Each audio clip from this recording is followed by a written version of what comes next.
હાલો. Hello. બોલો બોલો. હા, બોલો કહો છો. હાલો, ઓલું વાળું કરી લીધું. ઠીક. એટલે હું તમને મેં 2-3 વખત ફોન કર્યા હતા. ગયા વર્ષે મેં તમને ફોન કર્યો હતો. ગા લાવ્યો ને તે મેં કીધું તમારા કહેવાથી જ લાવ્યો છું. તમારો બધા વિડીયો જોઈ છે બરોબર. હા હા 2 ગાઉ આપણે બાંધી છે. હા હા એક પેલા લાવ્યો તો એ ખાલી નીકળી, પછી એક બીજી દૂધ નહીં લીધી. બરોબર. એટલે 2 ગાઉ છે ત્યારે આપણી પાસે એક વાસળી છે હા હા અને 2 બળદ લીધા. બળદ હોત પાછ લીધા. હા, ગોટલા લીધા. હરણી નીકળ્યા હતા. ગોટલા સારા લાગ્યા મને, એક જોડી થાય એવા. હા હા એટલે જેઠ મહિનામાં લીધા. 20,000 રૂપિયાના લીધા. બધા મને કે ગાંડો લાગે એ કે. મેં કીધું ગાંડો જ છું. મેં કીધું હવે એના નસીબનું છે એ ખાઈ જાય. બીજું હા હા જમીન કેટલી છે? જમીન 15 વીઘા. બરોબર. હા હા 15 વીઘા જમીન છે આપણી પાસે. એટલે અમે આમ 4 ભાઈ છે. એ બધાને 15 વીઘા છે. ઠેક બરોબર. હા સમજાણું. બધાને કામમાં લાગે ને એમ. હા હા હા એટલે આમાં શું છે કે એ કંઈક નસીબ લઈને નહીં આવ્યો હોય. હા આવ્યા હોય ને. એના નસીબ ન હોય તો હોય ઠેકાણા આવ્યો હોય ને.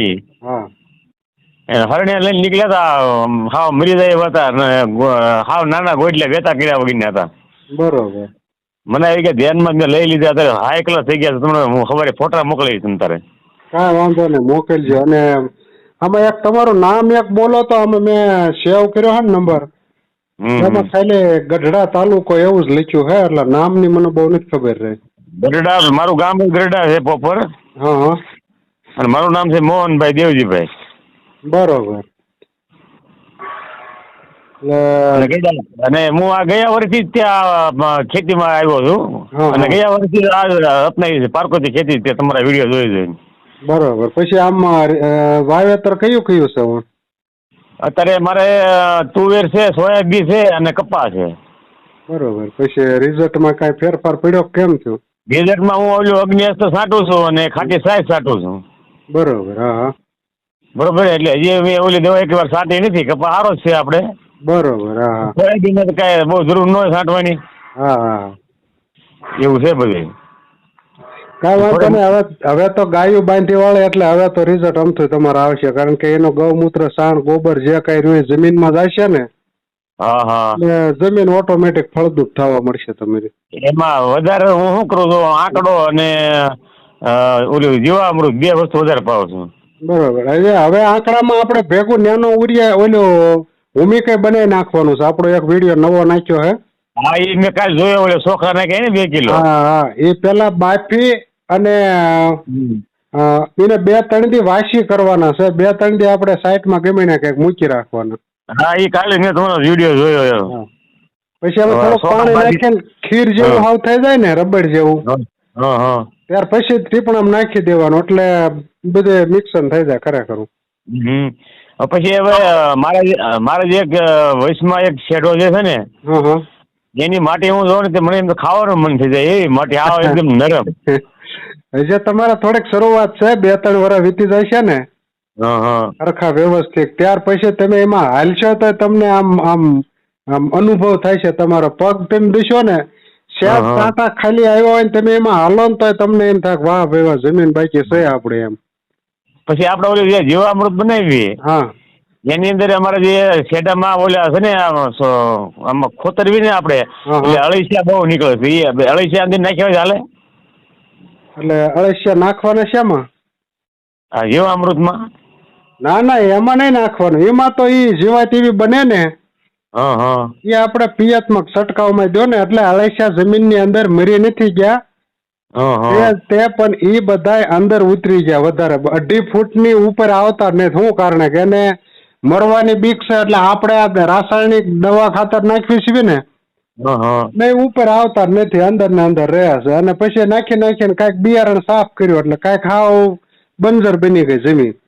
અરે ભલા મને જમીન લોઢા જેવી થઈ ગઈ. હા અને હવે ને પછી આ હું જીવાણુ આપણે જે ગાયનું ગૌમૂત્ર અને સાણ જે રહ્યું ને એમાં કરોડોની સંખ્યામાં એવા બેક્ટેરિયા છે કેવા કે જમીનને ઉપયોગી થાય એવા. એનું આપણે આ પકવાન પકાવીએ. માનો કે આપણે કાસો લોટ તો કાંઈ આપણે ખાતા નથી. ના ના, તો બરોબર છે. હા એટલે આમાં 5 તત્વો ભેળવીને પકાવી 8 દી અને પકાવીને કમ્પ્લીટ કરીને પછી આપણે જમીનની અંદર આપીને એટલે સૂક્ષ્મ જીવાણુ જમીનની અંદર કરોડોની સંખ્યામાં છે. એ બધી જીવાય તો જાગૃત થાય અને બહાર આવવા મળે ને પોતપોતાનું કામ કરવા મળે. ના ના સાચી વાત છે. અળસિયાનું પ્રમાણ વધે. એ સિવાયની બીજી ઝીણી મોટી ઘણી બધી જીવાય જમીનની અંદર હોય. એ આપણે નરી આંખે ન દેખાય પણ લેબોરેટરીમાં એ બધું દેખાય. દેખાય ના ના, એ તો બરોબર છે. એટલે એ વસ્તુને આપણે જાગૃત જે સૂક્ષ્મ જીવાણુ એટલે કે કેમ આપણે કોમામાં આપણે વ્યાજ આવી કાંઈક એ ટાઈપના જીવાય તેમાં પડે છે. એને આની દુર્ગંધ આવે ને સ્માઈલ આની આવે એટલે એ બધા જીવાણુ જાગૃત થઈ જાય. જાગૃત થાય ને પોતપોતાનું કામ શરૂ કરી દે જમીનની અંદર. ઓલા ખાતર નાખીને અંદર જવા દીધા બધા. હા, એટલે એ આપણે કેમ માણા કોમામાં વ્યાજ જાય એની ઘોડે એ પીડ્યા રહે એમના. એ પછી કાંઈ કામ ન કરે. ના ના, એ વાત સાચી. અને મરી જાય જમીન બધી જો ને લાકડા જેવી થઈ ગઈ. ટ્રેક્ટર સિવાય તમે બળદ કાયમ રાસાયણિક દવા ખાતર વાળી ખેડ કરતા હોય એમાં તો ઢાંઢાથી ને ન હાલે એવી જમીન થઈ ગઈ. અરે પણ શેડ દાંતડી નથી સનેડા હાકી એટલે ઢાંઢા લાવ્યો. ઠેક બરોબર.